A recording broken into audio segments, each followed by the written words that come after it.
Video کے نیچے subscribe کے بٹن پہ کلک کریں، بیل کے آئیکن پہ کلک کیجئے تاکہ ہر نئی ویڈیو کی نوٹیفیکیشن اس لیے کہ قرآن پاک ہماری زندگی ہے، ہماری حیات ہے، ہمارا دستور ہے، ہمارا منشور ہے۔ قرآن پاک سے ہمیں زندگی گزارنے کا صحیح طریقہ معلوم ہوتا ہے۔ قرآن پاک سے ہماری زندگی میں برکتیں پیدا ہوتی ہیں۔ قرآن پاک کو سمجھنے سے اللہ ہمارے علم میں گہرائی پیدا فرماتے ہیں، اور قرآن پاک کو پڑھنے سے ہم اللہ کے اور زیادہ قریب ہوتے ہیں۔ قرآن کریم کی تلاوت سے ہمیں اللہ کی محبت میں اور اضافہ محسوس ہوتا ہے۔ یہ تو ہماری زندگی کا لازمی حصہ ہے، اس کے بغیر تو پھر زندگی ہی نہیں ہے۔ ایک طرف ہم سب کے پیارے نبی حضرت محمد رسول اللہ صلی اللہ علیہ وسلم کے طریقہ اسلوب سنتیں، اور ایک طرف قرآن، یہ دو راستے نہ ہو تو پھر زندگی گزارنا مشکل ہے، اللہ تک پہنچنا مشکل ہے۔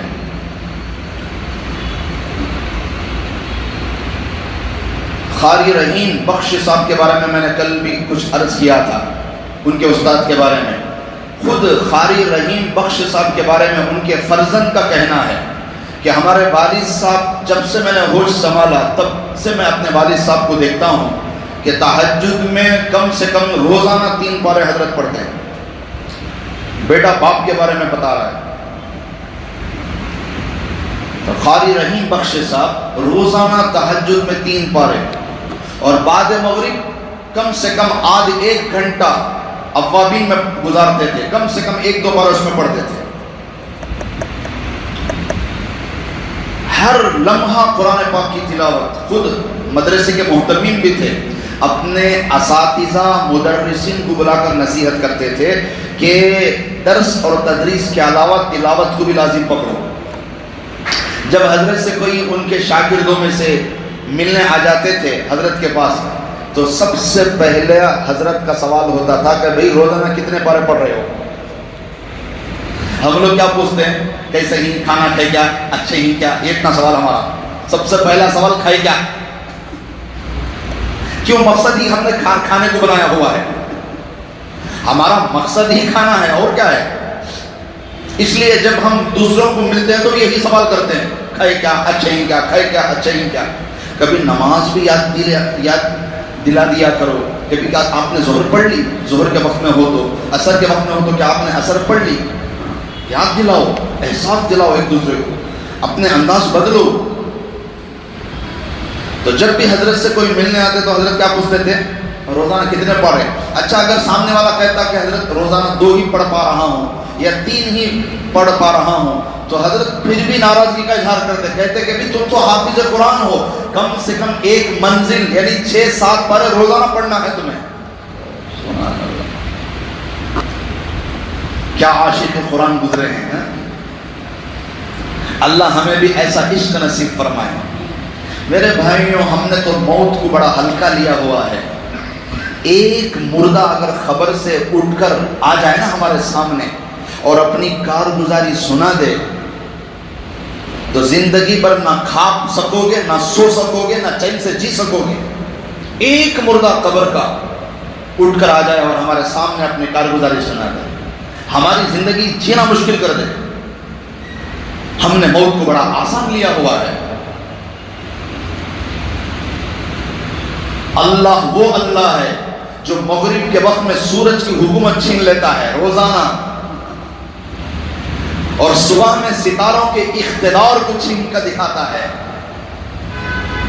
اتنی بڑی بڑی مخلوق کی حکومت کو چھیننے والا کتنا طاقتور ہے، اور ہم اس سے نہیں بات کرتے۔ کلام تو اس سے بات کرنے کا ذریعہ ہے۔ میرے عزیزوں، اللہ میں بھی پوری زندگی ہمارا مقصد پیٹ پیٹ پیٹ۔ یاد رکھو، خبر میں میت کو دفنانے کے بعد سب سے پہلی چیز جو پھٹتی ہے وہ پیٹ ہے۔ جس پیٹ کے لیے تم نے حرام حلال کی تمیز چھوڑ دی، جس پیٹ کے خاطر تم نے غریبوں کا حق مارا، مظلوموں پر ظلم کیا، جس پیٹ کی خاطر تم نے دنیا میں صحیح غلط کی تمیز ختم کر دی، قبر میں جانے کے بعد سب سے پہلے وہی چیز پھٹتی ہے، کیڑے اسی پیٹ کو کھا کے سب سے پہلے ختم کرتے ہیں۔ اللہ ہم سب کو کثرت تلاوت کی توفیق نصیب فرمائے۔ اعوذ باللہ من الشیطان الرجیم، بسم اللہ الرحمن الرحیم۔ قل یا اہل الکتاب لم تکفرون بآیات اللہ واللہ شہید علی ما تعملون۔ قل یا اہل الکتاب لم تصدون عن سبیل اللہ من آمن تبغونها عوجا وأنتم شهداء وما الله بغافل عما تعملون۔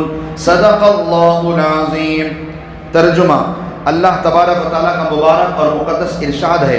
اللہ پاک فرماتے ہیں، آپ فرما دیجئے اے نبی جی، اہل کتاب تم کیوں انکار کرتے ہو اللہ تعالیٰ کے احکام کا، حالانکہ اللہ تعالیٰ تمہارے سب کاموں کی اطلاع رکھتے ہیں۔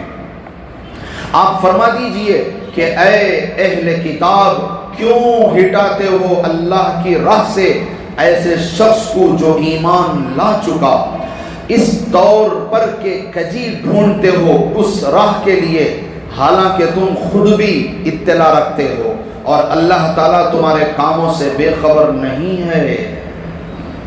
سورہ آل عمران کی یہ آیت نمبر 90 پر 8 اور 90 پر 9 ہے۔ ان دونوں آیتوں کا خلاصہ سورہ آل عمران کی ابتدا سے لے کر یہاں آیت نمبر 90 پر 9 تک اللہ پاک نے عیسائیوں کو، کرسچنز کو، نصارہ کو، حضرت عیسیٰ علیہ السلام کی امت کو، اور کہیں کہیں جملہ دونوں کو جوڑ کر بنی اسرائیل کو اللہ نے ان کی تورات، ان کی زبور، ان کے نبی کے بارے میں تذکرے کر کر کے یاد دلائے اور ان کے سامنے ان کی باتوں کو پیش کیا۔ آیت نمبر 90 پر 9 پر آ کر اب اس وفد نجران جو نجران سے آیا تھا آپ صلی اللہ علیہ وسلم کی خدمت میں مدینہ طیبہ میں آپ سے بات چیت کرنے کے لیے، ان کا مضمون یہاں آیت نمبر 90 پر 9 پر آ کر ختم ہوتا ہے۔ اب اس کے بعد جو سورہ آل عمران کی آیتیں ہیں وہ مومنین کے لیے ہیں، مسلمانوں کے لیے ہیں۔ یہاں تک ان کو سمجھایا گیا، حضرت عیسیٰ کے بارے میں بات کی گئی، نصارہ کے بارے میں بات کی گئی، حضرت زکریا کا تذکرہ، حضرت مریم کا تذکرہ، ان کے والدین آل عمران کا تذکرہ کیا گیا۔ کیوں؟ تاکہ وہ بھی اپنے حقیقت کو سمجھ کر صحیح راستے پر آ جائیں۔ تو یہاں تک جتنی آیتیں گزری ہیں وہ سب کے سب وفد نجران کے سامنے پیش ہوئی۔ اب یہاں ان کا سلسلہ ختم ہوتا ہے۔ اب آخر میں اللہ پاک فرما رہے ہیں،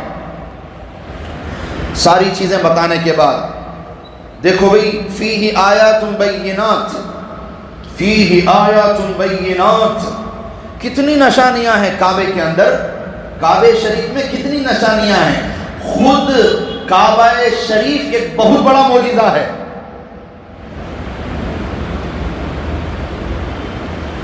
ایک چھوٹی سی چوکور عمارت ہے، معمولی سی اینٹوں سے، دیواروں سے بنائی گئی ہے، نہ نقش، نہ نگار، نہ ظاہری حسن و جمال، نہ مادی اعتبار سے کوئی سامان کشش، نہ سیاحوں کے لیے کوئی سامان دلچسپی۔ اس کے باوجود پوری دنیا کے کونے کونے سے اس اللہ کے گھر کے لیے نہ سردی، نہ گرمی، نہ بارش کی پرواہ کیے بغیر، دن ہو کے رات، صبح ہو کے شام، اللہ کے گھر کی طرف رواں دواں لوگ آ رہے ہیں اور اللہ کے گھر کا طواف اور چکر کاٹ رہے ہیں۔ یہ معجزہ نہیں تو اور کیا ہے؟ سیدھی سادی عمارت ہے اور کوئی وہاں سامان دلچسپی نہیں، نہ سامان کشش ہے، تو پھر دنیا بھر سے لوگ کیوں آ رہے ہیں اس گھر کا طواف کرنے کے لیے، اس گھر کا چکر لگانے کے لیے؟ یہ بھی تو خود اپنے آپ میں ایک معجزہ ہے۔ مقام ابراہیم تو بہت بڑا معجزہ ہے، حجر اسود بہت بڑا معجزہ ہے، زمزم بہت بڑا معجزہ ہے، اور یہ جگہ امن والی اللہ نے بنائی، یہ بھی بہت بڑا معجزہ ہے۔ فرمایا وَمَن دَخَلَهُ كَانَ آمِنًا، جو اس میں داخل ہو گیا وہ امن پا گیا۔ سورہ عنکبوت آیت نمبر 60 پر 7 میں اللہ فرماتے ہیں أَلَمْ يَرَوْا أَنَّا جَعَلْنَا حَرَمًا آمِنًا، کیا وہ لوگ نہیں دیکھتے کہ ہم نے مکے کو امن ہی امن والا بنا دیا؟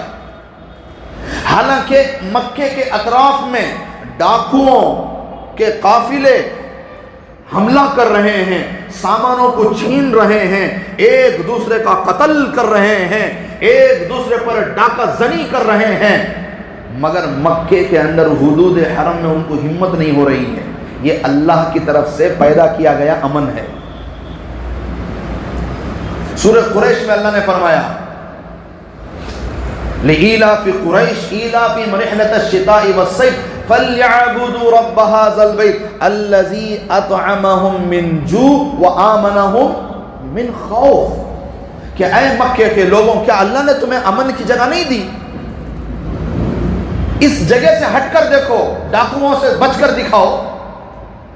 ادھر ادھر ہوگے تو ڈاکو تمہیں اچک لیں گے، تمہیں اس جگہ رکھا گیا ہے جس جگہ میں اللہ نے امن پیدا کیا ہے۔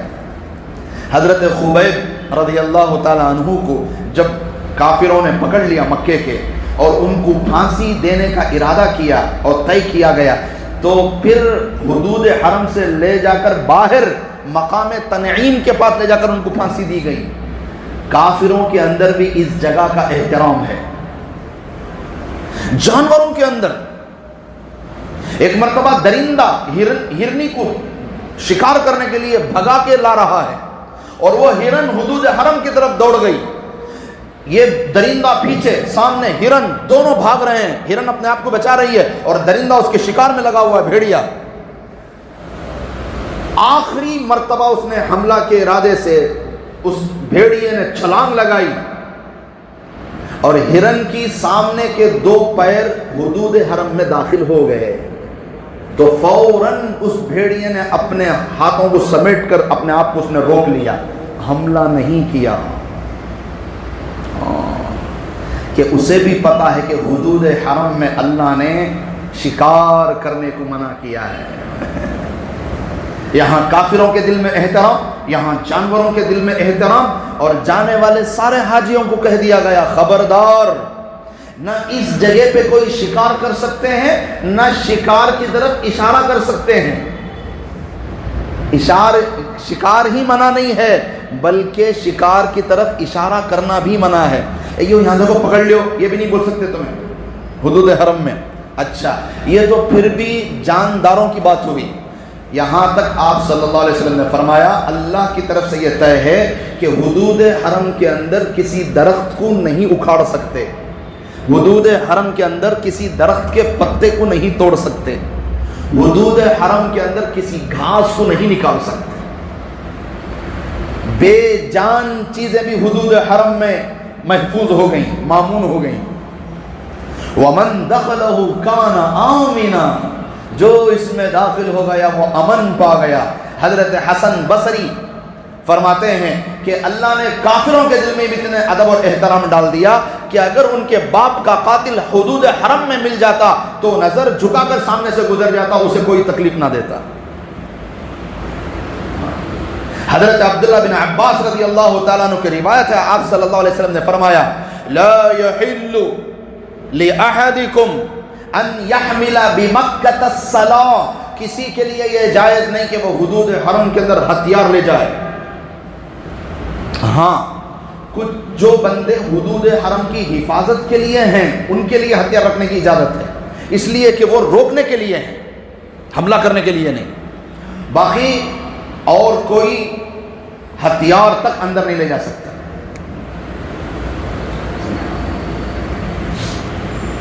حضرت امام ابو حنیفہ رحمۃ اللہ علیہ قرآن حدیث کی روشنی میں یہی فرماتے ہیں کہ اگر کوئی قاتل، اگر کوئی مجرم، اگر کوئی ڈاکو، اگر کوئی گناہ کرنے والا یا کسی کو تنگ کرنے والا اگر وہاں پر آ کر پناہ لے تو اسے وہاں سزا نہیں دیں گے بلکہ اس کا کھانا پینا روک دیں گے تاکہ وہ باہر نکلے۔ لا یطعم ولا یسقی، حدیث میں ہے اس کا کھانا بند کرو، اس کا پینا بند کرو تب تک وہ باہر نہ نکل جائے، جب وہ حدود حرم سے باہر نکلے گا تب سزا دیں گے۔ حضرت امام احمد بن حنبل رحمۃ اللہ علیہ فرماتے ہیں کہ باہر کا مجرم اگر اندر آ گیا تو اسے اندر سزا نہیں دیں گے، مگر حدود حرم میں اگر کسی نے جرم کا ارتکاب کیا تو حضرت امام احمد بن حنبل کہتے ہیں وہیں پر سزا دیں گے اسے. کیوں؟ جب اس نے اللہ کے حرم کا احترام نہیں رکھا تو ہم اسے سزا دینے میں بھی احترام نہیں رکھیں گے. یہ ان کی اپنی ذاتی رائے ہے، مگر جمہور کی رائے یہی ہے کہ کسی قاتل کو قتل کی سزا، کسی سارق کو قطع ید کی سزا، یا کسی حدود والے کو حد کی سزا حدود حرم میں نہیں دیں گے، باہر لے جا کر دیں گے. اتنا پرامن اللہ نے اس گھر کو بنایا.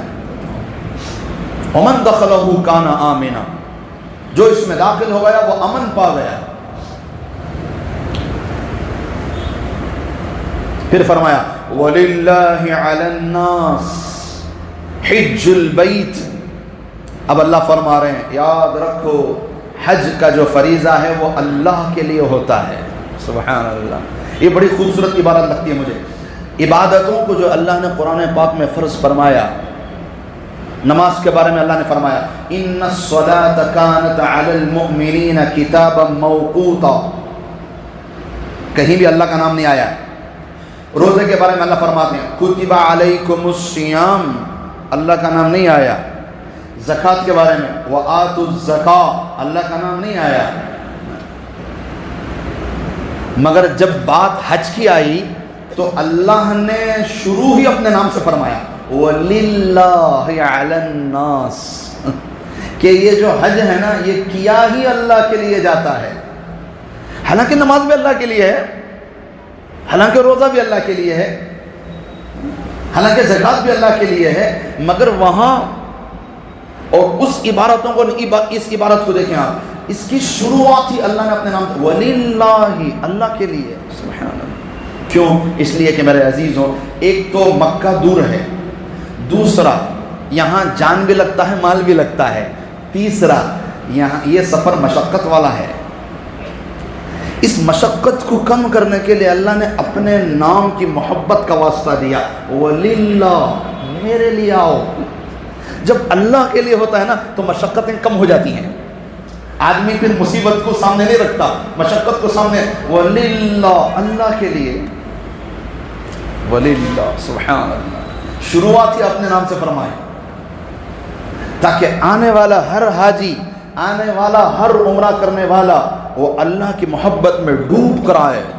یہ سفر ہی اللہ کے عشق میں ڈوب جانے کو کہتے ہیں. کسی صحابی نے پوچھا کہ اے نبی جی حاجی کسے کہتے ہیں؟ نبی نے فرمایا حاجی وہ ہے جس کے بال پراگندہ، کپڑے میلے کچیلے، دیوانے کی طرح. ہے سبحان اللہ. تصور تو کرو، دیوانہ جاتا راستے میں، کوئی مانگنے والا دیوانہ جاتا ہے نا، اسے نہیں ہوش کہ میرے کپڑے کو کوئی دیکھ رہا ہے، میری گندگی کو کوئی دیکھ رہا ہے، میرے بکھرے ہوئے بال کو کوئی دیکھ، اسے کوئی ہوش نہیں. وہ اپنے ہی آپ میں جاتا رہتا ہے کہ اسے دنیا کا ہوش نہیں ہے، اسے دنیا والوں کا ہوش نہیں ہے، وہ کہیں اور گم ہے. اللہ فرماتا ہے ایسے گم ہو کر میرے پاس آؤ، دنیا سے کٹ کر میرے پاس آؤ. وَلِلَّهِ، ہر عبادت جب اللہ کی محبت میں ڈوب کر کی جاتی ہے نا اس کا مزہ ہی الگ ہے،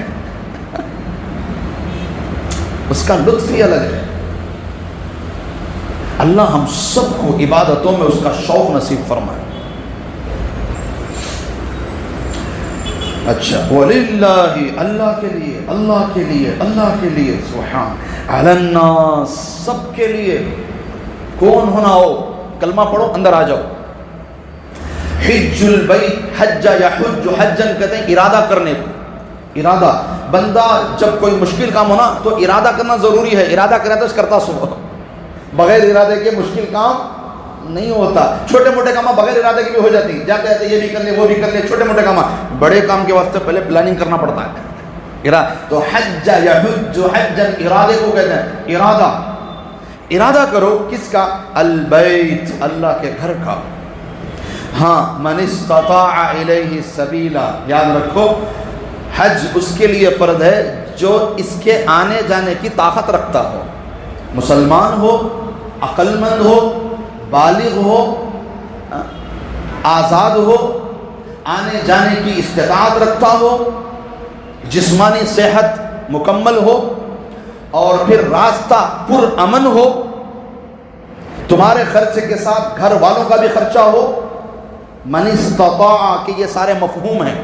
من استطاع الیہ سبیلا، جو اس راستے کی استطاعت رکھتا ہے وہ آئے. باقی اگر کوئی نابینا ہے، اگر کوئی لنگڑا للا ہے، اگر کوئی یہ ہے وہ ہے تو پھر ٹھیک ہے. اگر سب ہے، راستے میں خطرہ ہے، جنگ ہو رہی ہے، حملے ہو رہے ہیں، تو پھر کوئی بات نہیں، رک سکتے ہیں آپ. جس کے شرائط پورے ہیں ضروری ہے کہ اب وہ فوراً حج کو جائے. اس پر مستقل کتابیں لکھی گئی ہیں. حج علی الفور، حج علی الفور فرض، کہ حج جیسے ہی واجب ہے فوراً کرنا ضروری ہے. علی الفور، علی التراخی، مستقل اس پر علماء نے کتابیں لکھی ہیں. کیونکہ اس لیے کہ آپ صلی اللہ علیہ وسلم نے فرمایا جس کے پاس سارے اسباب ہوں اور پھر وہ حج کو نہ جائے تو نبی نے فرمایا وہ نصرانی ہو کر مرے یا یہودی ہو کر مرے، ہمیں اس کی کوئی پرواہ نہیں.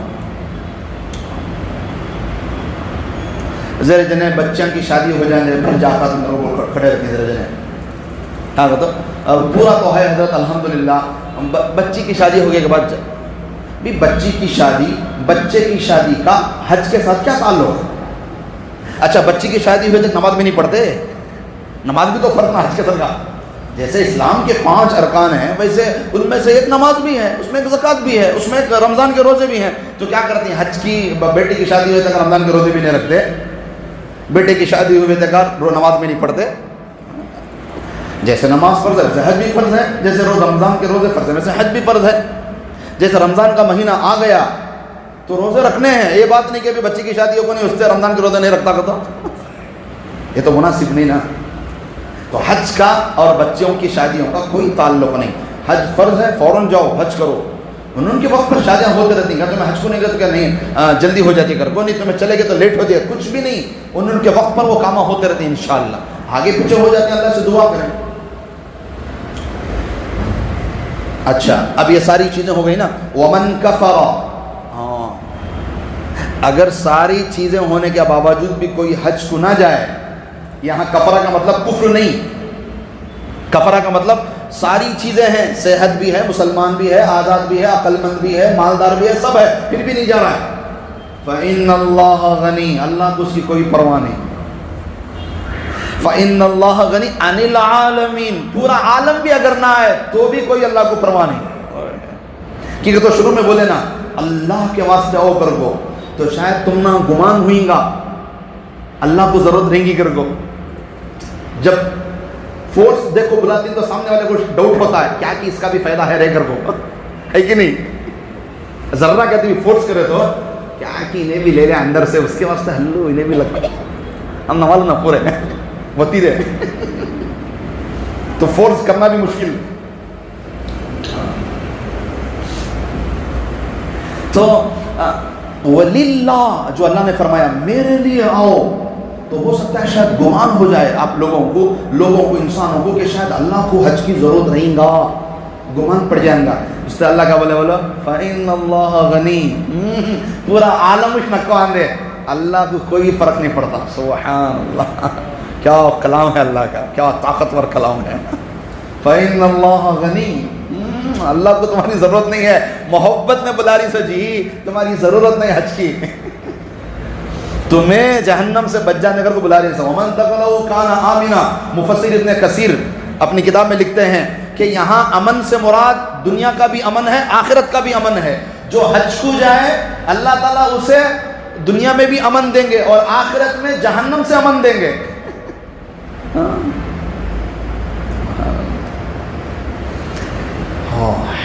قل یا، اب آگے قل یا اہل الکتاب، اے اہل کتاب، لم تکفرون بآیات اللہ، یہ ساری علامتیں بتا دلے پھر بھی اللہ کی آیتوں کا انکار کرتے ہو. بتاؤ تمہیں بیت المقدس بیت المقدس بیت المقدس کریں نا. حج کعبے کا فرض ہے کہ بیت المقدس کا؟ کعبے کا فرض ہے. تو اب چھوڑو یہ چکر، بیت المقدس کا چکر چھوڑو. اسی لیے اللہ پاک نے مسلمانوں کو بھی، یہودیوں کو بھی، نصارہ کو بھی، ان تینوں کو قائل کرنے کے لیے اللہ نے اپنے نبی پاک صلی اللہ علیہ وسلم کو 2 خواب دکھلائے. کتنے خواب؟ 2 خواب. ایک خواب حضرت موسیٰ علیہ السلام کا نبی کو دکھلایا گیا، ایک خواب حضرت عیسیٰ علیہ السلام کا نبی کو دکھلایا گیا. ایک مرتبہ نبی نے خواب دیکھا حضرت موسیٰ علیہ السلام اپنی سواری پہ بیٹھ کر مکے کی طرف آ رہے ہیں تلبیہ پڑھتے ہوئے، لبیک اللہم لبیک. نبی کو خواب دکھایا گیا، اور اس خواب کا یہی مطلب تھا کہ اے یہودیوں کہ اگر موسیٰ علیہ السلام بھی ہوتے تو حج کے لیے کہاں آتے؟ بیت اللہ کو آتے، بیت المقدس کو نہیں جاتے. یہ بتانے کے لیے نبی کو خواب دکھایا گیا. اور نصارہ کو سمجھانے کے لیے حضرت عیسیٰ کا خواب دکھایا نبی کو کہ حضرت عیسیٰ علیہ السلام طواف کر رہے ہیں بیت اللہ کا خواب میں. اور یہ بھی دکھایا گیا خواب میں کہ پیچھے پیچھے دجال بھی ہے. خواب میں حضرت عیسیٰ طواف کر رہے ہیں اور پیچھے کون ہے؟ دجال ہے. اس خواب سے 2 باتیں بتائی گئی. نمبر 1، حضرت عیسیٰ بھی اگر اے عیسائیوں ہوتے تو وہ بھی حج بیت اللہ کا کرتے. دوسری بات، جب حضرت عیسیٰ آئیں گے کب؟ جب دجال ہوگا. ان دونوں کا زمانہ ایک ہوگا، یہ بتانے کے لیے خواب میں دکھایا گیا. دجال کا اور حضرت عیسیٰ علیہ السلام کا زمانہ کیا ہوگا؟ ایک ہوگا. یہ بتانے کے لیے خواب دکھایا گیا. سبحان، کیا حکمت ہے اللہ کی. اور جو شروع میں 17 مہینے بیت المقدس کی طرف ہمارے نبی کو حکم ہوا کہ نماز بیت المقدس کی طرف رخ کر کے نماز پڑھو، وہ اس لیے دیا گیا تھا تاکہ مسلمانوں کے دلوں میں بنی اسرائیل کے انبیاء کی محبت پیدا ہو اور یہود و نصارہ سے الفت پیدا ہو، ان سے وہ نفرت نہ کریں. اس لیے نبی کو حکم دیا گیا کہ 17 مہینے وہاں نمازیں پڑھو تاکہ بنی اسرائیل کے انبیاء اور مسلمان قریب ہوں، یہود و نصارہ اور مسلمان قریب ہوں. اور اللہ کا شکر ہے کوئی مسلمان کسی بنی اسرائیل کے نبی کا نعوذ باللہ انکار نہیں کرے گا. کیوں؟ اللہ نے محبت ڈالی ہے ان کے دل میں. اور کوئی مسلمان یہود و نصارہ سے بھی نفرت نہیں کرے گا، مگر کب؟ جب وہ مسلمانوں پر حملہ کریں گے تب ہم ان کے لیے بد دعا کرتے ہیں، ورنہ خامخواہ ہم نے کبھی ان کے لیے بد دعا بھی نہیں کی. اللہ نے محبت ڈالی ہے. ہاں، ان کی چال بازیاں، ان کی نفرتیں اتنی خطرناک ہوتی ہیں، جب وہ چال بازیاں کر کے مکاری کرتے ہیں تب تک مسلمان ان کے لیے بد دعا کے لیے ہاتھ اٹھاتا ہے. اگر وہ اپنے آپ میں رہ جائیں تو پھر ان سے ہمارا کوئی تعلق نہیں. تو قل، نبی جی کہہ دی، یا اہل الکتاب لم تکفرون بآیات اللہ، اللہ کی کن کن نشانیوں کو جھٹلاؤ گے؟ واللہ شہید، اللہ سب جانتے ہیں، علی ما تعملون، تم جو کچھ کر رہے ہو. ایک مرتبہ ایک یہودی تھا، شماس نام کا ایک یہودی تھا. وہ گزر رہا تھا مدینے میں. اوس اور خزرج یہ 2 بڑے بڑے قبیلے ہیں مدینہ منورہ کے. یہ ایک زمانے میں آپس میں بہت لڑتے تھے، مگر جب نبی آئے، اسلام آیا تو یہ دونوں کے دونوں قبیلے مسلمان ہو گئے اور آپس میں بھائی بھائی ہو گئے.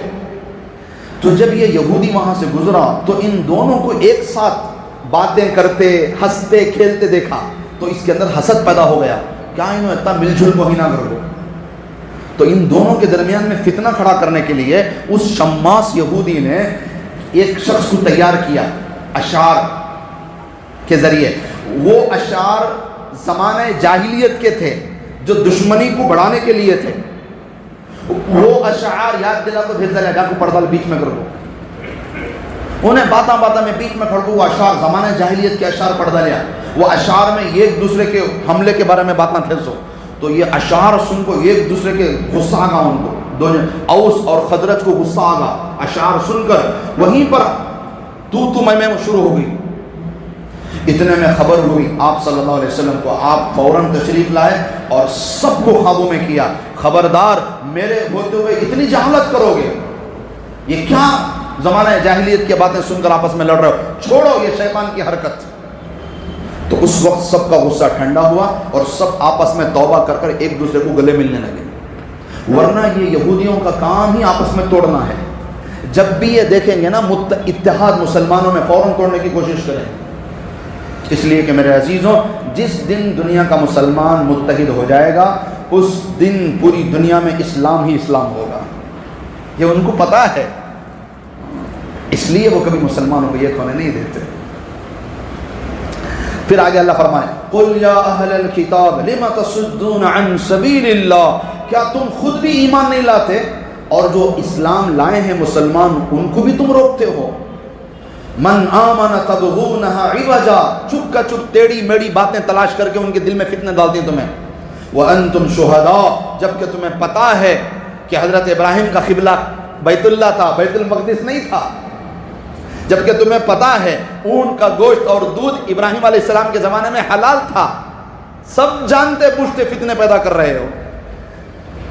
وَمَا اللَّهُ بِغَافِلٍ عَمَّا تَعْمَلُونَ، ساری باتیں ہو گئیں. 90 پر 9 آیتیں. اللہ کا فرما رہے ہیں یاد رکھو اسلام لاؤ گے تو بچو گے، اگر نہیں لاؤ گے تو تم جو جو کام کرو گے اللہ اس سے باخبر ہے.